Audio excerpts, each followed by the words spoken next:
Ganpat movie का teaser आ चुका है स्टारिंग टाइगर श्रॉफ, कीर्ति सेनन। अगर इसे देखने के बाद पहली कुछ चीज निकलती है तो ये निकलता है ये तो काफी औसम निकला यार। ऐसा कंपेयर अगर आपने इसका मोशन टीजर देखा होगा, उसे देखने पर तो सिर्फ एक ही चीज आगे निकली थी, मतलब एक ही रिएक्शन आया था, थू क्या बना दिया फिर से आदि पुरुष जैसा। अब इसे बोलने का भी एक रीजन था, क्योंकि उसपे जो पीछे सीजीआई देखने को मिला था या फिर जिस तरीके से उसे डिजाइन किया था, ऐसा लग रहा था कि बहुत ज्यादा चीपेस्ट चीजें यूज की गई हैं और बहुत जल्दबाजी में उसे बनाकर प्रेजेंट करने की कोशिश की गई है। अब अगर इस टीजर की बात करें तो टू बी ऑनेस्ट टीजर तो काफी तगड़ा काटा गया है एंड इस टीजर में हमें स्टोरी देखने को मिलेगी 50 साल आगे की, जहां पर हमें एकदम डिजिटल वर्ल्ड मिलेगा देखने को, साथ में पूरा टेक्नोलॉजी देखने को मिलेगी, बड़ी बड़ी बिल्डिंग्स देखने को मिलेंगी, साथ में एक ऐसा इंसान भी देखने को मिलेगा जो छोटे छोटे लोगों पर पूरा राज करता है एंड उसका जो भौकाल है वो इतना है कि लोग उससे इतने परेशान हो चुके हैं कि उसके गुलाम होने के साथ साथ लोग अपनी जान भी देना चाहते हैं। अब ये जो चीज मैंने आपको बताई ये तो नॉर्मली जब आप देखेंगे तो आपको भी आराम से दिख जाती है, लेकिन जब आप टीजर को बड़े ध्यान से और धीरे धीरे तसल्ली से देखते हैं तो आपको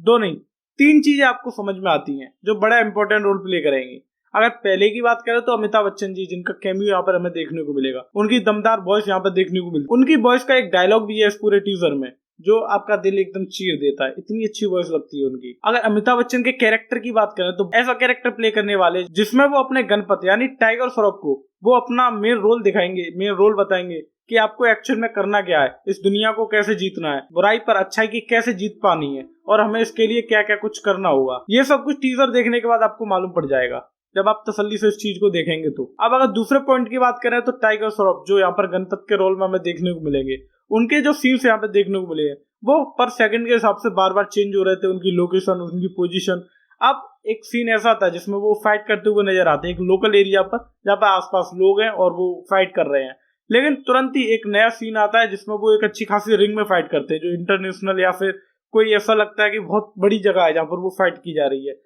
तो इससे मालूम पड़ता है कि ये जो फाइट वाला सीन है वो काफी ज्यादा इंपॉर्टेंट रोल प्ले करने वाला है। शायद हो सकता है उसी सीन के बाद गणपत के बारे में अमिताभ बच्चन को मालूम पड़े। अगर यहाँ पर मूवी के टीजर के अलावा मेकर्स की तारीफ करनी हो तो सबसे बड़ी बात तो ये आ जाती है कि जिस तरीके से उन्होंने अपना डिजिटल वर्ल्ड हमें दिखाया है या फिर इसे प्रेजेंट करने की कोशिश की है, जहाँ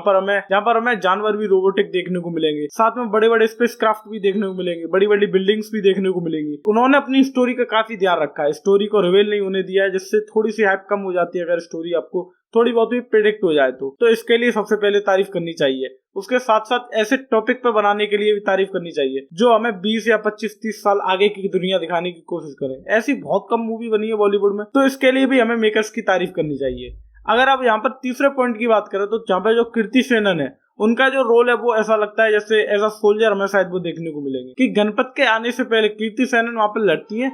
उसके बाद फिर गणपत आते हैं और फिर उनकी केमिस्ट्री भी हमें शायद यहाँ पर देखने को मिली। लेकिन अगर आप यहाँ पर टीजर को लास्ट में देखते हो तो लास्ट सीन में हमें काफी सारी भीड़ दिखती है, सामने हमें बादलों में गणेश जी देखने को मिलते हैं। ये डिवोशनल पीरियड में भी काफी ध्यान रखने वाली है और बीच में हमें घंटी बजती भी दिखती है। एक एंगल इस मूवी में हमें डिवोशनल वाला भी देखने को मिलेगा। अब ये मूवी जो वो हमें 20 अक्टूबर को थिएटर्स में देखने को मिलेगी, लेकिन प्रॉब्लम ये है कि 19 अक्टूबर को लियो भी थिएटर्स में आ रही है। डोंकी और सलार को लेकर क्लैश हमें देखने को मिलेगा, उसी तरीके से हमें यहाँ पर इन दोनों का भी क्लैश देखने को मिलेगा। अब आपके जो भी विचार हो आप लोग विचार बॉक्स में रख जाना, साथ में उस अंगूठे को भी दबा जाना अगर वीडियो अच्छी लगी हो तो। और हाँ, जो लाल वाला बटन है ना उसे सफेद कर दो ताकि हमें थोड़ा सा पैसा कमाने का मौका मिले। बाकी मिलेगा अगली वीडियो में, तब तक के लिए take care and bye bye.